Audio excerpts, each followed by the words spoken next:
자, 우리 오늘은 요한복음 21장 먼저 4절로 6절의 말씀을 읽어보겠습니다. 요한복음 21장 4절에서 6절. 날이 새어갈 때에 예수께서 바닷가에 서셨으나 제자들이 예수신 줄 알지 못하는지라. 예수께서 이르시되 얘들아 너희에게 고기가 있느냐? 대답하되 없나이다. 가라사대 그물을 내 오른편에 던지라. 그리하면 얻으리라 하신대 이에 던졌더니 고기가 많아 그물을 들 수 없더라. 우리 지난 시간에 살펴본 말씀이죠. 예수께서 그들에게 배 오른편에 그물을 던지라고 명하신 데는 한 가지 목적이 있었다. 그 편, 해변에 당신이 서 계셨다. 그것은 믿음의 편이었다. 만일 그들이 그분과 연결되어 힘써 일한다면, 즉 그분의 거룩한 능력에 저희 인간의 노력을 결합시킨다면 그들은 결코 실패하지 않고 성공할 수 있을 것이다. 시대의 소망 811페이지. 자, 그래서 예수님의 편이 믿음의 편이고 또 이 구약 출애굽 백성들에게는 여호와의 편. 그래서 출애굽기 32장 26절에 이에 모세가 진문에 서서 가로되 누구든지 여호와의 편에 있는 자는 내게로 나오라 하매 레위 자손이 다 모여 그에게로 오는지라. 그래서 우리가 아는 것처럼 레위 지파가 제사장 역할을 하게 되었죠. 자, 우리 오늘은 요한복음 21장 7절로 9절을 읽어보겠습니다. 7절로 9절. 예수의 사랑하시는 그 제자가 베드로에게 이르되 주시라 하니 시몬 베드로가 벗고 있다가 주라 하는 말을 듣고 겉옷을 두른 후에 바다로 뛰어내리더라. 다른 제자들은 육지에서 산 거가 불과 한 50간쯤 되므로 작은 배를 타고 고기 든 그물을 끌고 와서 육지에 올라오니 숯불이 있는데 그 위에 생선이 놓였고 떡도 있더라. 자, 이제 예수님인 줄 알고 베드로가 물로 뛰어들었어요. 그런데 뛰어들 만한 게 이 거리가, 육지하고의 거리가 50간, 우리가 알 수 없는 단어인데 이게 찾아보니까 100m쯤 된대요. 그러니까 멀지가 않죠. 그러니까 가까운 거리니까 아마 걸어서도 올 수 있는, 물이지만 걸어서도 올 수 있는 그런 거리 같아요. 그래서 베드로가 예수님이라는 말씀을 듣자마자 바로 뛰어들어서 먼저 예수님을 만나려고 내려왔죠. 자, 10절로 11절. 예수께서 가라사대 지금 잡은 생선을 좀 가져오라 하신대 시몬 베드로가 올라가서 그물을 육지에 끌어올리니 가득히 찬 큰 고기가 153마리라. 이같이 많으니 그물이 찢어지지 아니하였더라. 자, 여기 보시면은 예수님께서 잡은 생선을 좀 가져오라 그랬어요. 그러니까 베드로가 그물을 끌어올려 가지고 생선을 가져오는데, 생선을 가져왔다가 아니라 그 큰 고기를 어떻게 해봤다고요? 세어 보았다. 근데 예수님께서는 세보라고는 하지 않았어요. 그냥 좀 가져와, 생선을 좀 가져오라 말씀했는데, 가져오는 과정에서 그 고기를 세어 보니 얼마라고요? 153마리. 153. 모르겠어요. 이게 153마리가 어느 정도 되는지. 굴비가 한 꾸러미에 20마리 정도 달렸죠? 저도 단위는 잘 모르겠는데 하여튼 20마리면은 이게 153마리를 하려면 몇 구름이가 있어야 돼요? 한 8구름이 정도. 그럼 160마리인데 그 안에서, 그러니까 셀 수 있을 정도의 숫자예요. 153은. 자, 그런데 왜 쉬어봤을까요?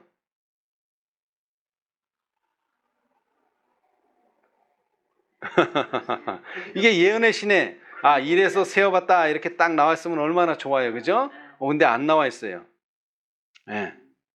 자, 그런데 이 요한이라고 하는, 또 요한이 작성한 이 요한복음이라고 하는 책은 다른 세 복음서와는 좀 달라요.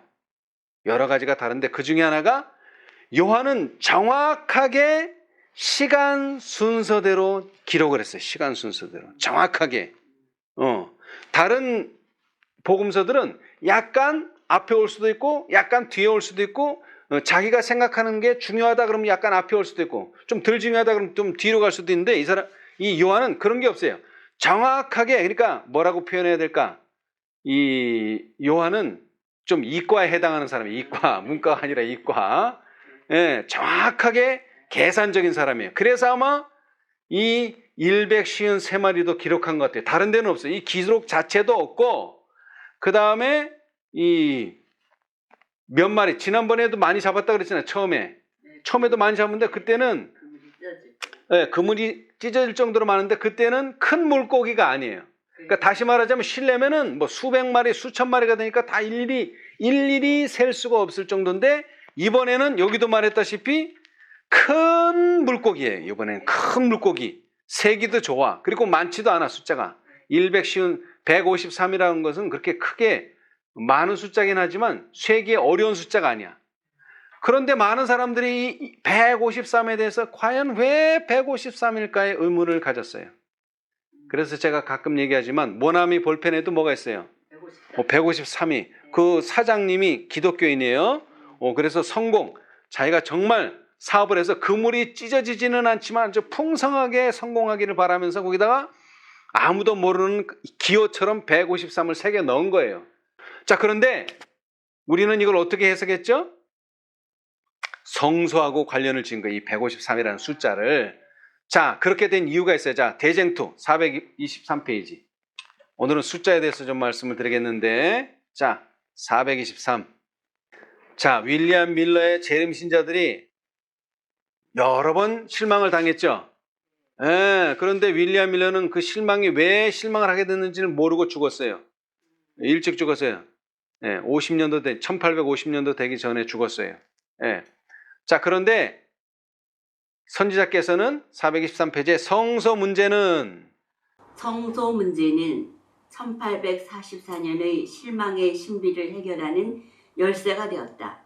그것은 하나님의 손이 큰 재림 운동을 지도하셨다는 것과 하나님의 백성의 위치와 현재의 의무를 가르쳐 주므로 진리의 전체적인 체계가 상호 연결되고 조화되어 있다는 것을 밝게 보여주었다. 아멘. 자, 윌리엄 밀러가 한 운동이 잘못된 운동이 아니다. 근데 왜 잘못되지 않았는데 왜 실망을 당했느냐? 우리가 잘못 알고 있었기 때문에 실망을 당했다. 그래서 뭘 잘못 알고 있었느냐? 성소에 대해서 우리가 잘못 이해하고 있었다는 것입니다. 그래서 이 성소의 진리가 1844년에 대실망을 하게 된 원인이 무엇인지를 알려줬던 것처럼 이제 예수님의 사역의 마지막 부분 그리고 마지막 이적 이 153마리의 물고기가 의미하는 이 숫자는 무엇인가를 봤더니 이것도 성소에서 온다는 거예요. 자, 출애굽기 27장 18절. 출애굽기 27장 18절. 성소가 어떤 규격으로 생겼어요? 뜰의 장은 100규빗이요 광은 50규빗이요 세마포장의 고는 5규빗이요 그 받침은 노시며. 예, 자, 그러니까 이 사이즈가 치수가 어떻게 되느냐면은 장이 얼마? 100 길이가, 그 다음에 넓이는 광 50. 그리고 이제 뜰이니까 뭘 막아야 되죠? 그 세마포장 포장의 높이가 5규빗이었다. 5규빗. 그러니까 규빗이 보통 50cm예요. 1규빗이. 그러면 5규빗이면 얼마예요? 5규빗. 5, 25, 2m 50. 그러니까 사람 키를 조금 넘어서 잘 안 보여요. 아니, 그 정도 높이인데 중요한 건 뭐야? 장과 광이에요. 길이와 넓이. 얼마? 100규빗, 50규빗. 다음은 얼마죠? 150규빗. 그리고 3은 뭘 의미하느냐? 이 성소는 세 구분으로 나뉘어 있어요. 뜰과 성소와 지성소. 그래서 153은 성소를 의미한다. 그리고 또 이게 왜 중요하냐면 선지자께서 증언의 말씀에 뭐라 그랬어요? 성소의 저울에 달아보았다 그랬어요. 그죠? 성소의 저울. 그 153이라고 하는 게 성소를 의미한다면 그 성소의 저울에 달아서 나오는 교회가 어떤 교회예요? 마지막 교회란 말이에요. 그렇죠? 지성소에 있는 마지막 교회. 그래서 이 성소가 중요한데 이 성소는 왜 만들어졌으며 왜 그 치수가 중요하냐면 자, 부조화 선지자. 그냥 마음대로 만드는 게 아니에요. 마음대로. 이 성소는 하늘에서 식양을 본 그대로 만들어야 돼요. 자, 343페이지. 343. 모세는 하나님과 함께 모세는 하나님과 함께 산에 머물러 있는 동안 내가 그들 중에 거할 성소를 그들을 시켜 나를 위하여 지으라는 명령과 성막 건축에 관한 완전한 지시를 받았다. 이스라엘 백성들도 베드로로 말미암아 하나님의 인자하심의 축복을 상실하였으며 당분간 그들 가운데 하나님을 위하여 성소를 건립하는 일이 불가능하게 되었다. 그러나 그들이 다시 하늘의 은총이 회복된 후 위대한 지도자는 하나님의 명령을 실행하기 시작하였다. 택함을 입은 사람들은 거룩한 건물을 건축하기 위하여 특별한 기술과 지혜를 하나님께로부터 특별히 부여받았다. 하나님께서 친히 모세에게 성소의 구조를 도면으로 보여주시고 그 크기와 형태와 사용할 재료들과 그 안에 비치해야 할 모든 기구에 대하여 상세한 지시를 주셨다. 손으로 지은 성소는 참것의 그림자요 하늘에 있는 것들의 모형이다. 즉 우리의 대제사장 그리스도께서 당신의 생명을 희생제물로 바치신 후 죄인을 위하여 봉사하기로 되어 있는 하늘 성소의 축소판이다. 하나님께서는 시내 산에서 하늘 성소의 광경을 모세 앞에 제시하시고 그에게 보여주신 식양에 따라 모든 것을 만들라고 명하셨다. 모세는 이 모든 지시를 주의 깊게 기록하여 그것들을 백성들이 지도자들에게 전해 주었다. 예. 자, 그래서 여기 보시면은 모세에게 성소의 구조를 도면으로 보여주시고 그 다음에는 뭐예요? 그 크기, 그 다음에 형태, 그 다음에 사용할 재료들과 그 안에 비치해야 될 모든 기구에 대하여 상세한 지시를 주셨다. 그래서 이거 만들 때마다 뭐라고 표현하느냐면 보여주신 식양대로 만들었다. 보여주신 식양대로 만들었다. 이게 아주 중요해요. 그래서 153은 성소를 의미한다. 그리고 그 성소를 의미하는 것이 매우 중요하다. 왜? 마지막 교회는 성소의 저울에 달려져야 되기 때문에. 예. 자, 그런데 이 153이 150을 먼저 보면은요. 150. 50을 몇 번 곱하면은 150이 나오나요? 3번. 50을 3번 곱하면은 150이 나와요. 예. 그런데 이 성소에서 봉사할 수 있는 나이가 50살까지, 딱 50살까지. 민수기 4장 1절로 3절. 여호와께서 또 모세와 아론에게 일러 가라사대 레위 자손 중에서 고앗 자손을 그들의 가족과 종족을 따라 총계할지니 곧 30세 이상으로 50세까지 회막의 일을 하기 위하여 그 역사에 참가할 만한 모든 자를 제수하라. 예. 자, 그래서 성소에서 봉사할 사람들은 나이가 어떻게 돼요? 30세 이상이고 50세까지만 되는 거예요. 자, 그래서 예수님께서 봉사활동을 언제 시작하셨어요? 30세. 그러니까 제사장으로서 일을 하신 거예요. 예? 30세 전까지는 조용히 집에 계시다가 이제 30세가 되니까 그 봉사를 시작하신 거예요. 왜? 제사장들이 30세에서부터 일하니까. 근데 언제까지 일할 수 있어요? 50세까지만. 그러니까 가장 혈기왕성할 때만 성소봉사를 하고 나이를 많이 먹으면 성소봉사에서는 쉬어야 돼. 그게 50이에요. 근데 재밌는 것은 윌리엄 밀러가 언제 이 기배를 전하기 시작했어요? 재림 기배를. 그 사람 나이도 또 50이네요. 자, 각시대 대쟁투. 각시대 대쟁투 330페이지. 밀러는 기회를 얻는 대로 밀러는 기회를 얻는 대로 개인적으로 자기의 견해를 피력함과 동시에 어떤 전도자가 그 진리를 받아들이고 그것을 전하는 일에 헌신하게 되기를 기도하였다. 그러나 그는 자기 자신이 경고를 의무가 있다는 지각을 포기할 수가 없었다. 그의 마음에는 가서 이것을 세상에 고하라. 그렇지 아니하면 내가 그들의 피를 내 손에서 찾으리라는 말씀이 그의 마음에 끊임없이 떠올랐다. 그는 9년 동안 기다렸다. 그러나 무거운 짐은 여전히 그의 마음을 누르고 있었다.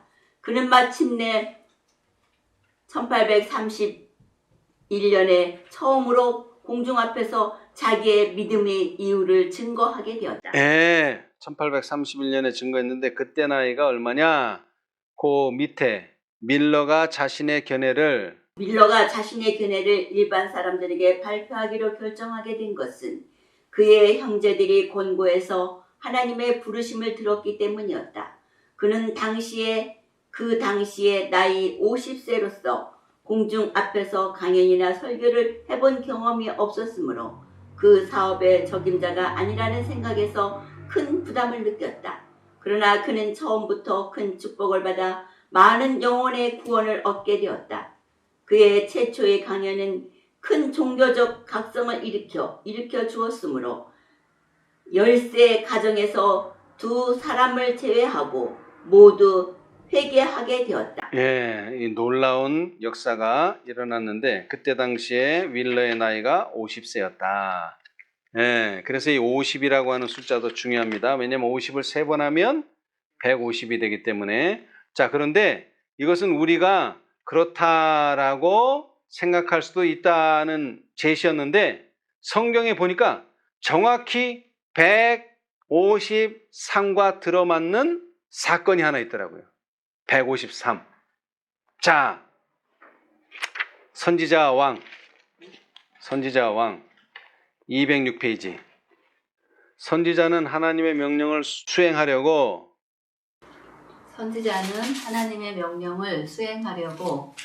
급히 나아갔다. 포도원에서 엄숙한 표정의 여호와의 사자와 마주치자 범죄한 왕은 나의 대적이여 네가 나를 찾았느냐?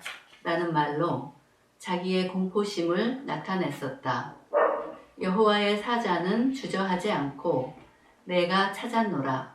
네가 스스로 팔려 여호와 보시기에 악을 행하였으므로 여호와의 말씀이 내가 재앙을 네게 내려 너를 쓸어버리리라 하였다. 아무런 자비도 없었다. 아합의 집은 느밧의 아들 여로보암의 집처럼 아히야의 아들 바아사의 집처럼 완전히 몰락을 당할 것이었다. 여호와께서는 당신의 종을 통하여 이는 내가 나의 노를 격동하고 이스라엘로 범죄케 한 까닭이니라 고 선언하셨다. 그리고 여호와께서는 이세벨에 대하여 개들이 이스라엘 성 곁에서 이세벨을 먹을지라 아합에게 속한 자로서 성읍에서 죽은 자는 개들이 먹고 들에서 죽은 자는 공중의 새가 먹으리라 고 선언하셨다. 왕은 이 무서운 기별을 듣고 그 옷을 찢고 굵은 배로 몸을 동이고 금식하고 굵은 배에 누우며 행보도 천천히 한지라. 여호와의 말씀이 디셉 사람 엘리야에게 임하여 가라사대 아합이 내 앞에서 겸비함을 네가 보았느냐? 저가 내 앞에서 겸비함을 인하여 내가 재앙을 저희 시대에 내리지 아니하고 그 아들의 시대에야 그 집에 재앙을 내리리라 하셨다. 아멘. 자, 우리 엘리야 시대 때 디셉 사람 엘리야가 누구한테 기배를 전했어요? 누구한테 기배를 전했어요? 어떤 왕한테? 아합 왕한테 전했잖아요. 그죠? 왜 전했어요? 아합 왕이 이세벨과 더불어서 이스라엘 전체를 뭐 하도록? 우상 숭배를 하도록 만들었기 때문에. 그랬죠? 그래서 그에게 사실은 형벌이 내려져야 되는데 형벌이 내린다고 말하는 그 엘리야의 말을 듣고 이 아합 왕이 어떻게 했어요? 그 옷을 찢고 굵은 배로 몸을 동이고 금식하고 이렇게 회개를 했어요. 그래서 그 사실은 형벌이 아합한테 내려야 되는데 그 형벌이 누구한테 간 거예요? 자손에게. 네. 이제 그 배경을 이제 설명드리는 거예요. 자, 이제 왕하, 열왕기하 이제 성경 읽어봅시다. 열왕기하 1장 2절로 8절을 한번 읽어보세요. 천천히. 아하시아가 사마리아에 있는 그 다락 난간에서 떨어져 병들매 사자를 보내며 저희들어 이르되 가서 에그론의 신 바알세불에게 이 병이 낫겠나 물어보라 하니라. 여호와의 사자가 디셉 사람 엘리야에게 이르시되 너는 일어나 올라가서 사마리아 왕의 사자를 만나서 저에게 이르기를 이스라엘의 하나님이 없어서 너희가 에그론의 신 바알세불에게 물으러 가느냐. 그러므로 여호와의 말씀이 내가 올라간 침상에서 내려오지 못할지라 내가 반드시 죽으리라 하셨다 하라. 엘리야가 이에 가니라. 사자들이 왕에게 돌아오니 왕이 이르되 너희는 어찌하여 돌아왔느냐. 저희가 고하되 한 사람이 올라와서 우리를 만나 이르되 너희는 너희를 보낸 왕에게로 돌아가서 저에게 고하기를 여호와의 말씀이 이스라엘의 하나님이 없어서 내가 에그론의 신 바알세불에게 물으려고 보내느냐. 그러므로 내가 올라간 침상에서 내려오지 못할지라 내가 반드시 죽으리라 하셨다 하라 하더이다. 왕이 저에게서 이르되 올라와서 저희를 만나 이 말을 너희에게 고한 그 사람이 모양이 어떠하더냐. 저희가 대답하되 그는 털이 많은 사람인데 허리에 가죽띠를 띄었더이다. 왕이 가로되 그는 디셉 사람 엘리야로다. 아멘. 자, 여기 보면은 이 아들 아합의 아들이 아하시아가 난간에서 떨어지는 바람에 병을 얻었어요. 그런데 하나님한테 물어보는 게 아니라 에그론의 신한테 물어보라고 사자를 보냈어요. 근데 그 사자를 누가 만났어요? 왕의 사자를 엘리야가 만났어요. 네, 그래가지고 이제 말하는 거예요. 왜 여호와한테 물어보지 않고 우상한테 물어보느냐? 그러면서 대답을 해주기를 너는 반드시 죽는다. 네, 낫지 못한다. 그 말을 가지고 사자가 왕한테 갔어요. 그래서 우리가 가고 있는데 한 사자를 만났는데 그 사자가 왕은 죽는다고 합디다. 그러니까 그 사자가 어떻게 생겼느냐? 그러니까 털이 많고 허리에 가죽들을 띄었다. 이게 예수님 당시에 약대 옷을 입고 그 허리에 가죽들을 띄고 엘리야하고 똑같은 모습으로 침례원이 나타났잖아요. 그죠? 근데 그 모습이 바로 여기에 모사된 모습이에요. 털이 많은 사람인데 허리에 가죽들을 띄었더라. 그러니까 바로 이 아하시아는 아합의 아들이었기 때문에 아합 왕 당시에 엘리야가 한 일을 잘 알고 있죠. 그래서 바로 디셉 사람 엘리야다. 그래서 이번에는 이제 왕을 찾아가는 우상을 찾아가는 게 아니라 자 9절 이에 50부장과 그 50인을 엘리야에게로 보내매. 왜 보냈을까요? 자기를 낫게 해달라고 아마 그런 부탁을 하기 위해서 아마 보냈겠죠? 자, 그러니까 몇 명이 간 거예요, 지금? 50. 예? 50부장과 자, 50부장과 50인. 50인. 그럼 몇 명이 간 거예요? 51명이 간 거예요. 자. 근데 어디로 가야지 만날 수 있어요? 산. 올라가서 본즉 어디에 있어요? 엘리야가? 산 꼭대기에. 우리가 탑이라고 얘기하죠. 탑. 우리가 세상에서도 이 사람은 정상 탑이야 탑. 근데 엘리야도 어디 있어요? 정상에 있어요. 탑. 이 엘리야를 만나려면 어디 가야 돼요? 정상으로 올라가야 돼요. 저가 엘리야에게 이르되 하나님의 사람이여 왕의 말씀이 내려오라 하셨나이다. 그러니까 데려오려고 하는 거죠. 그죠? 예. 그랬을 때 엘리야가 50부장에게 대답하여 가로되 내가 만일 하나님의 사람이면 불이 하늘에서 내려와서 너와 너의 50인을 살을지로다 하며 불이 곧 하늘에서 내려와서 저와 그 50인을 살랐더라. 예. 그러니까 누구라는 걸 증명한 거예요. 하나님의 사람이라는 걸 증명한 거예요. 근데 이 사람들은 무슨 죄가 있어요? 죄가 없죠? 근데 죽은 거야. 죄가 없는 사람이야. 그냥 왕의 명령을 받고 가서 내려오시라고 그냥 전하기만 했어. 그런데도 내가 만일 하나님의 사람이면 불이 내려와서 50인을 살아라 그랬더니 몇 명이 죽은 거예요? 그러니까 51명이. 자, 이렇게 죽고 나니까 왕이 포기를 했어요? 11절 왕이 다시 다른 50부장과 그 50인을 엘리야에게로 보내니. 자, 이제 또 몇 명이 간 거예요? 51명이 간 거예요. 두 번째 51명이 간 거예요. 저가 엘리야에게 일러 가로되 하나님의 사람이여 왕의 말씀이 속히 내려오라 하셨나이다. 또 전한 거예요. 왕의 말을 그대로 전했어요. 근데 또 어떻게 됐을까요?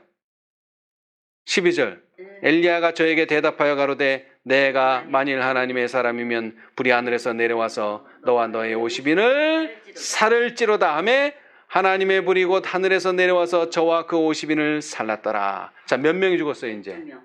102명. 102명이 죽은 거예요. 102명. 애꿎은 사자만 죽은 거예요. 사자만. 자, 그런데 여기서 이제 반전이 일어나요. 자, 13절 반전. 왕이 세 번째 50부장과 그 50인을 보낸지라. 셋째 50부장이 올라가서 엘리야의 앞에 이르러 꿇어 엎드려 간구하여 가로되 하나님의 사람이여 원컨대 나의 생명과 당신의 종인 이 50인의 생명을 당신은 기히 보소서. 자, 앞에 사람들이 다 어떻게 됐죠? 다 죽었어요. 죄 없는, 정말로 죄 없는 사자들이 다 죽었어. 102명이. 근데 102명, 두 번째 그 51인과 첫 번째 51인과 두 번째 51인이 말한, 특별히 이제 50부장이 얘기했죠. 50부장의 말과 세 번째 50부장의 말은 달라요. 이 첫 번째, 두 번째 50부장은 그저 왕이 말한 그대로를 전했어. 왕이 말한 그대로를. 그런데 세 번째 50부장은 뭐예요? 그대로 전하지를 않았어요. 왜? 이미 두 번의 사건을 통해서, 자, 그러니까 불을 내릴 때 그냥 불을 내렸으면은 뭐 할 말이 없겠지만 뭐라고 말하면서 항상 불을 내렸어요? 내가 만일 하나님의 사람이면 불이 하늘에서 내려와서 너희를 살을지라. 그런데 그대로 됐잖아요. 그럼 뭘 인정해야 돼요? 저 사람은 하나님의 사람이다. 이거 인정해야 돼요. 그런데 이 세 번째 사람은 그걸 인정한 거예요. 그러면서 뭘 구했어요? 자비를 베풀어 달라. 그렇게 간청을 한 거예요. 그러니까 어떻게 됐을까요? 자, 14절 불이 하늘에서 내려와서 전번에 50부장 둘과 그 50인을 살랐거니와 102명이 죽었거니와 나의 생명을 당신은 귀히 보소서 하며 여호와의 사자가 엘리야에게 이르되. 자, 사실은 엘리야가 불을 내리게 했지만 누구의 명령을 따라서 그렇게 한 거예요? 거기에는 여호와의 사자가 있었다는 거예요. 엘리야와 그 왕의 사자들 사이에는 또 한 사람이 있었는데 바로 여호와의 사자가 있었다는 거예요. 하나님께서 보내신 사자가. 근데 그 사자가 엘리야한테 이르되 너는 저를 두려워 말고 함께 내려가라 하신지라. 자, 메시지는 다 똑같아. 메시지는. 그죠? 첫 번째 사람도 내려오세요. 두 번째 사람도 내려오세요. 세 번째 사람도 뭐예요? 여기에는 표현되어 있지 않지만 내려오세요 했으니까 내려간 거 아니에요. 그런데 세 번째 사람은 누구를 인정해 줬어요? 엘리야를 인정해 준 거예요. 엘리야를. 하나님의 사람임을. 그래서 이것을 안 여호와의 사자가 이 사람을 따라 가라. 고하되 여호와의 말씀이 내가 사자를 보내어 에그론의 신 바알 세봅에게 물으려 하니 이스라엘에 그 말을 물을 만한 하나님이 없음이냐? 그러므로 내가 그 올라간 침상에서 내려오지 못할지라 내가 반드시 죽으리라 하셨다 하니라. 왕이 엘리야에 전한 여호와의 말씀대로 죽고 그대로 죽은 거예요. 예. 자, 근데 다시 말하지만 그럼 몇 명을 보낸 거예요, 지금? 몇 명을 보냈냐고요? 153명. 51 곱하기 3은 153. 그래서 정확히 153명을 보냈는데 몇 명이 죽었어요? 3분의 2는 죽고 3분의 1은 살았어요. 그죠? 3분의 2는 죽고 3분의 1은 산 거예요. 자, 그런데 저는 이것을 이 시대에 적용한다면 1844년부터 14만 4천년이 계속 계수되어 왔는데 이게 그냥 한 10년이나 20년 만에 끝났더라면 그냥 살아서 다 모든 사람이 예수님을 만났을 텐데 얼마나 지났어요? 지금 1844부터 2026년까지면 몇 년이 지난 거예요 지금? 응? 182년이 지난 거예요. 182년. 무려 182년. 아무리 장수하는 사람도 넘어갈 100년이 넘어가는 이런 긴 세월을 한 거예요. 그래서 어떤 사람들이 나타나기 시작했어요? 잠드는 사람들이 나타나기 시작한 거예요. 그런데 계시록 14장 13절에 뭐라고 말씀하셨죠? 자금이로 주 안에 죽은 자들이 복이 있도다. 왜? 죽었지만 특별한 부활로 살려내서 너희들은 살아서 예수님을 맞이하게 될 것이다. 놀라운 축복이 주어진 거예요. 예. 그래서 제가 볼 때는 14만 4천인의 3분의 2는 이미 다 무덤 속에 들어갔어. 나머지는 누구?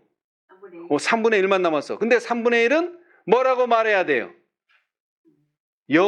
하나님의 사람, 엘리야를 하나님의 사람으로 인정하고 원컨대 나의 생명과 당신의 종인 이 50인의 생명을 당신이 귀히 보소서. 자비를 강구하는 자들은 결국 살아남게 될 것이다. 예. 자, 선지자 왕 209페이지. 자, 숫자로는 그렇고 이제 여기에서 받을 교훈이 있는 거예요.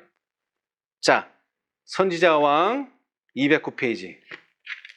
아하시야는 그의 아버지의 치세 동안에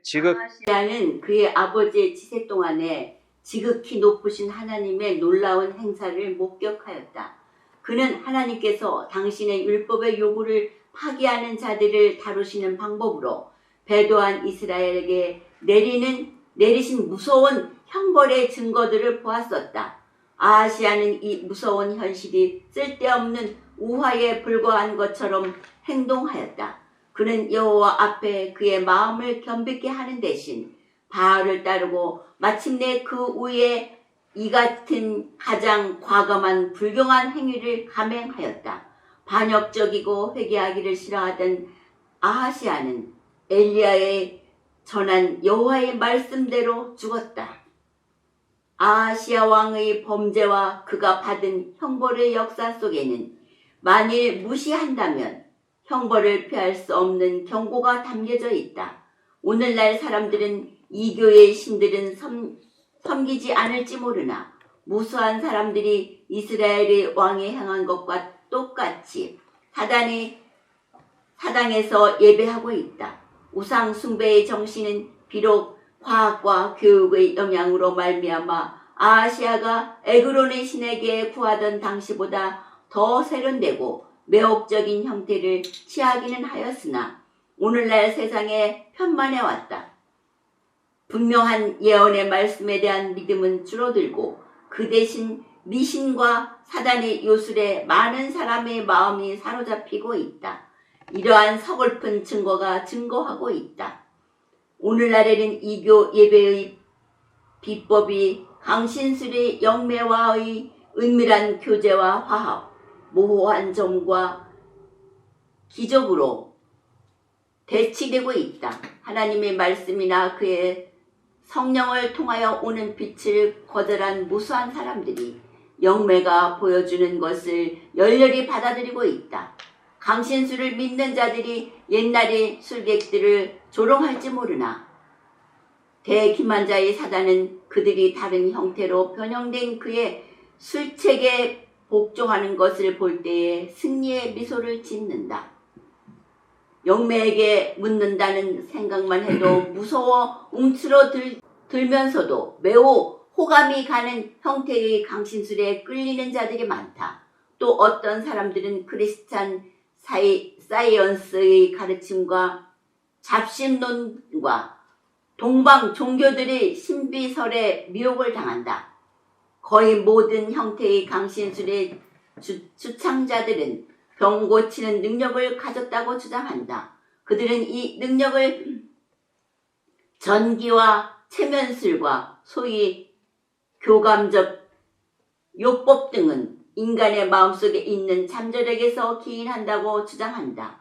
그리고 오늘날과 같은 기독교 시대에도 살아계신 하나님의 능력과 훌륭한 자력을 갖춘 의사들의 기술을 의지하는 대신에 이와 같은 자들에게 치료를 받으러 가는 사람들이 적지 않다.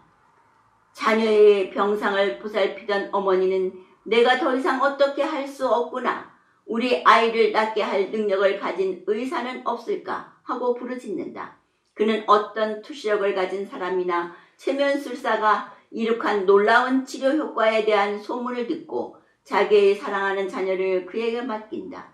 그는 사단이 마치 자기 편인 양 사단의 손에 그 아이를 놓는다. 많은 경우에 있어서 그 아이의 장래의 생애는 사단의 능력에 지배당하며 그 능력은 깨뜨릴 수 없는 것처럼 보인다. 예. 자, 그래서 이 아하시아 왕이 왜 그 신을 찾아가려고 했어요? 병을 낫기 위해서.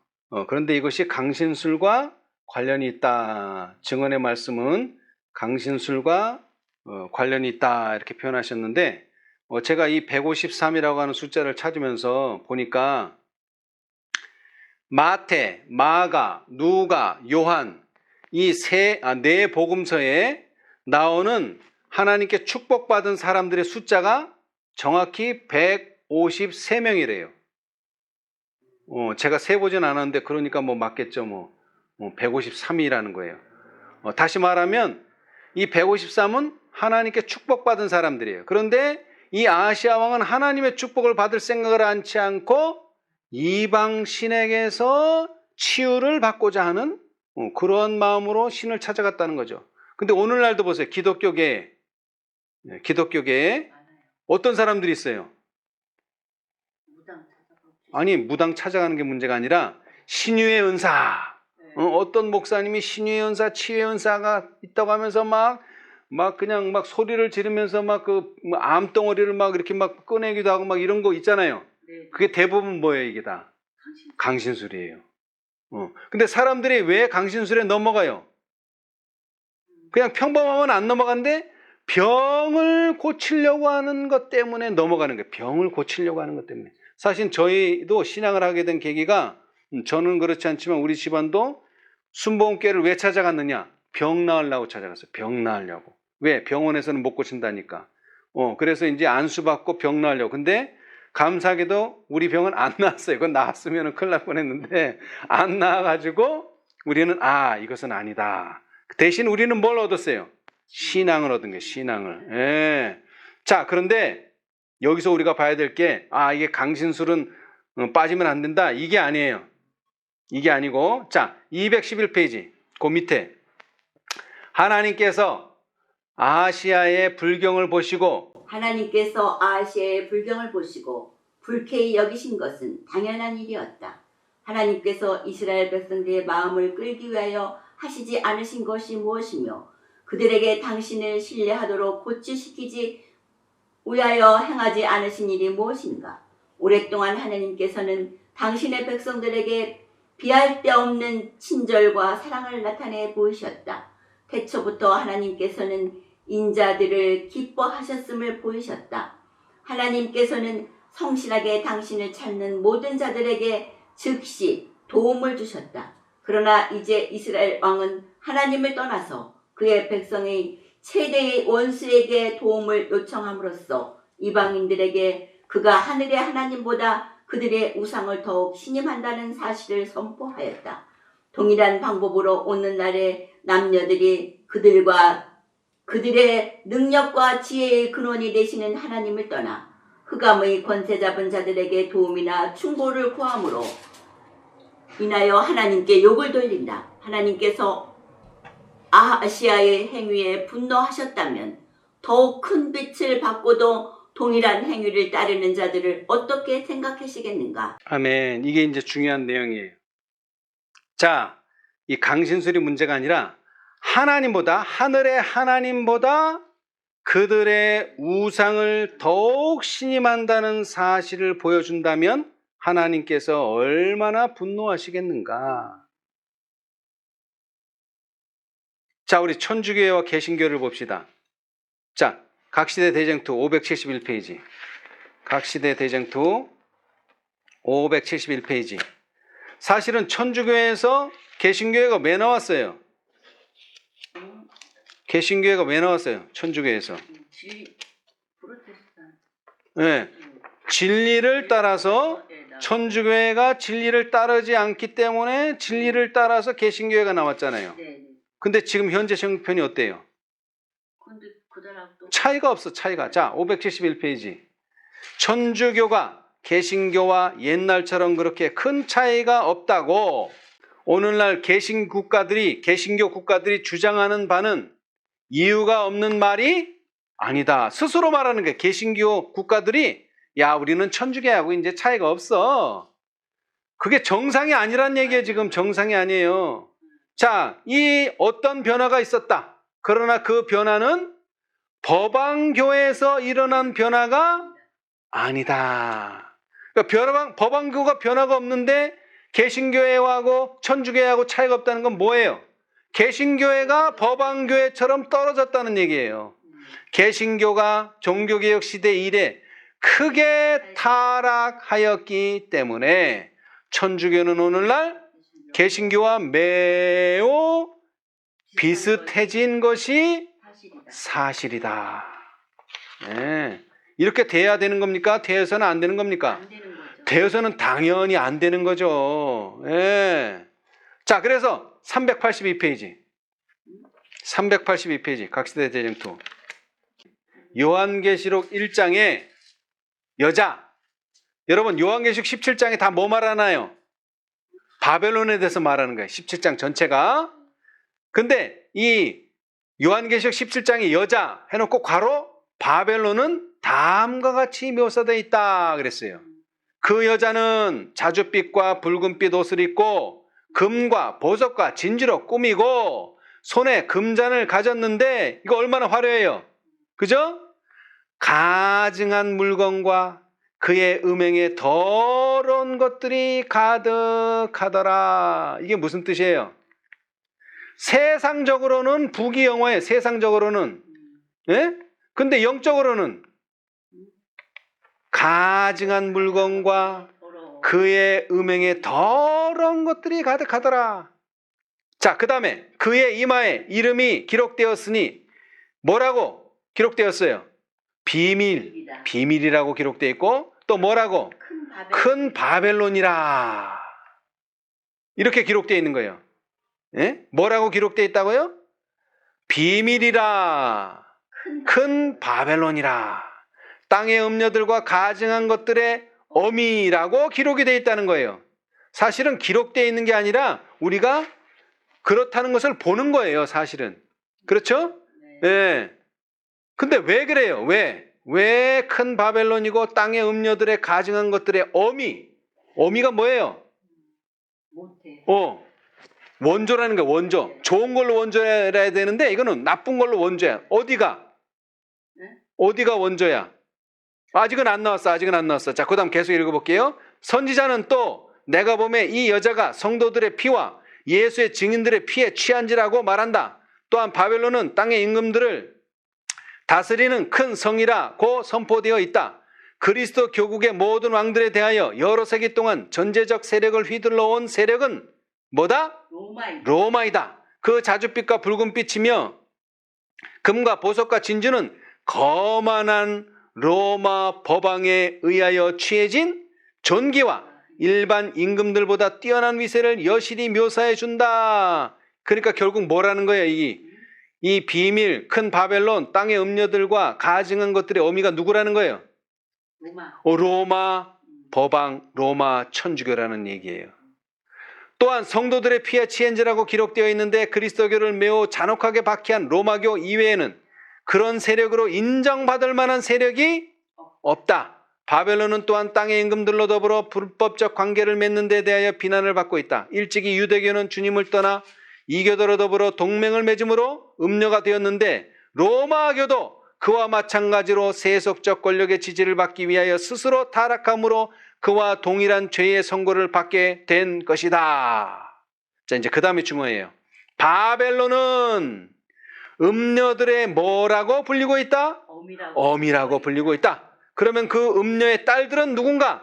그 음녀의 교리와 전통을 그대로 이어받고 그 음녀의 모본을 따라 세상과의 불법적 인연을 맺기 위하여 하나님의 진리와 그분께서 인정하시는 바를 희생하는 그러한 어떤 교회? 모든 교회를 상징하는 것이 아닐 수 없다. 여기 모든 교회라는데 줄을 쳐 놓으세요. 예, 모든 교회. 여긴 예외가 없어요. 예. 근데 어떤 모든 교회? 음녀의 교리와 전통을 이어받고 그 다음에 그 음녀의 모본을 따라 세상과의 불법적 인연을 맺기 위하여 뭐를 버려? 하나님의 진리와 그분께서 인정하시는 바를 희생하는 그러한 모든 교회는 뭐를 상징한다? 바벨론. 그리고 바벨론이 무너졌다고 선포하는 요한계시록 14장의 기별은 전에는 순결하였으나 그 후에 타락한 종교단체들에게 적용될 수밖에 없다. 그 기별은 심판의 경고, 다음에 주어지는 기별이므로 그것은 분명히 말세에 선포되어야 할 것이다. 그리고 로마 교회만 적용될 것이 아니다. 왜냐하면 로마 교회는 이미 뭐 되기 전에 계시록 14장 나오기 전에 이미 여러 세기 동안 무너진 상태에 있기 때문이다. 언제 무너졌어요? 언제 무너졌어요? 로마교가 언제 무너졌어요? 언제 무너졌어요? 언제 무너졌어요? 마틴 루터가 진리를 강조했는데 마틴 루터를 뭐하고 나니까 출교시키고 나니까 무너진 거예요. 맞아. 예, 의인을 쫓아냈단 말이에요. 의인을. 그러면 그 교회는 막을 내리는 거예요. 예루살렘이 언제 막을 내렸어요? 운명이 예수님을 쫓아내고 심지어 십자가에 못 박아 죽여버렸기 때문에 예루살렘의 운명이 결정지어진 것처럼 루터를 출교시키고 쫓아냈기 때문에 이미 무너진 거예요. 더욱이 요한계시록 18장, 이제 14장으로 끝나지 않아요?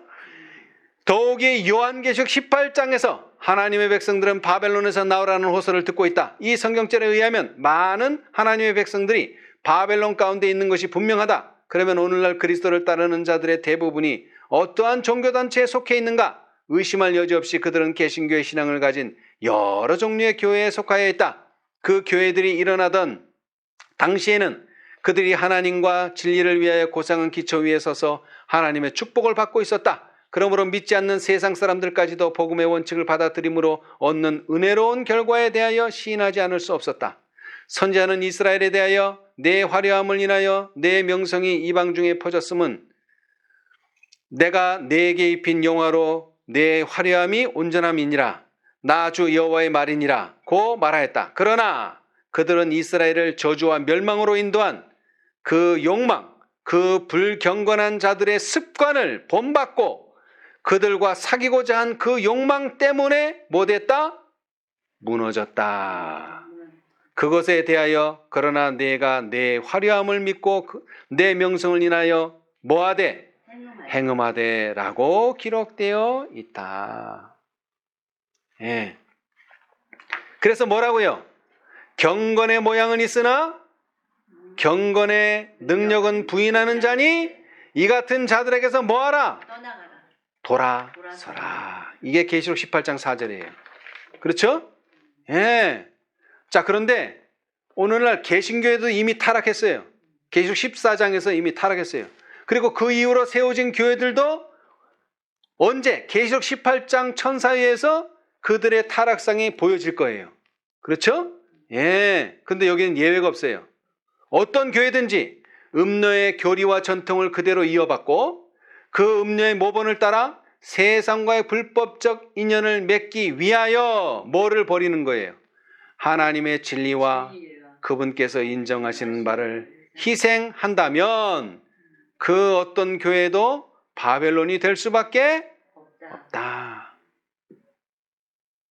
예. 자, 저는 이것에 대해서 더 드릴 말씀이 있지만 한번 생각해 보자고요. 우리가 교리와 전통을 따라가고 있는가? 아니면 하나님의 진리와 그분께서 인정하시는 바를 인정하고 있는가? 그렇지 못하다면 그것이, 근데 여기 보면은 다 마찬가지예요. 개신교회도 처음에는 어땠어요? 순결했다고 여기 표현했잖아요. 예. 전에는 순결하였으나 어떻게 됐다는 거예요? 그 이후에는 타락했다는 거예요. 이게 중요한 거예요. 여러분, 천주교회는 안 그랬어요? 천주교회도 처음에는 순결했어요. 근데 어떻게 됐어요? 타락한 거예요. 예? 마찬가지예요. 개신교회도 처음엔 순결했어요. 그 다음에는 타락했어요. 예. 어떤 교회든지 마찬가지예요. 그 교회가 탄생할 때는 뭐였을까요? 다 개혁을 하겠다고, 분리해서 나오고 개혁을 하겠다고 열심히 했는데 점점 상태가 어떻게 되는 거예요? 라오디게아 상태에 빠지면서 뭐가 되는 거죠? 타락하게 된다면.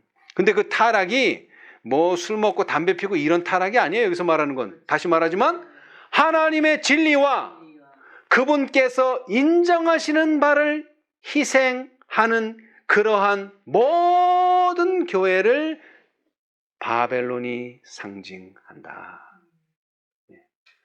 여자를 안수 주는 문제, 이런 것들. 그 다음에 축제교회라고 들어보셨어요? 축제교회. 이 교회에서는 이 타악기를 사용하지 않아요. 피아노만 사용하지. 타악기. 뭘 때리거나 이런 악기를 사용하지 않아요. 왜? 그것은 과거에 우상 숭배할 때 사용하던 악기였기 때문에. 그런데 오늘날 교회에서 타악기를 사용하는 거예요. 타악기. 예? 여러 가지가 있어요. 여러 가지가. 우리가 잘 생각해 봐야 돼요. 경건의 모양은 있으나 경건의 능력은 부인하는 자니 이 같은 자들에게서 뭐하라? 돌아서라. 이건 분명한 메시지입니다. 이것이 153마리의 의미예요. 자, 처음에 잡은 물고기, 그물이 찢어질 정도로 많이 잡은 물고기는 바로 허다한 무리를 상징해요. 그래서 예수님께서 돌아가시기 직전에 누가 나타났어요? 모세와 엘리야. 모세는 누구를 상징하고, 그렇게 그물이 찢어질 정도로 2배에 가득히 실린 허다한 무리를 상징하고, 마지막으로 보여준 153마리는요, 마지막에 구원받을 14만 4천인, 3분의 2는 이미 다 죽어 있지만 그들은 죽은 것이 아니에요. 예수님의 음성으로 다시 일어나서 모두가 살아서 예수님을 맞이하게 되겠죠. 그래서 이 153이라고 하는 숫자는 우리가 절대로 뭐 하면 안 된다? 아니, 잊어버리면 아니라 우리의 표준이 어떻다고 하는 것을 분명히 각인하고 있어야 된다. 네. 그죠? 나만 신실하면 된다, 이게 아니라는 뜻이에요. 왜? 경건의 모양은 있으나 경건의 능력을 부인하는 자니 이 같은 자들에게서 뭐하라? 돌아서라고 분명히 말씀하셨고, 18장 4절에는 뭐라 그랬어요? 내 백성아, 거기서 나와 그의 죄에 참여하지 말라. 우리 모두 이 놀라운 153마리의 큰 물고기가 되시기를 바라면서 말씀 마치겠습니다.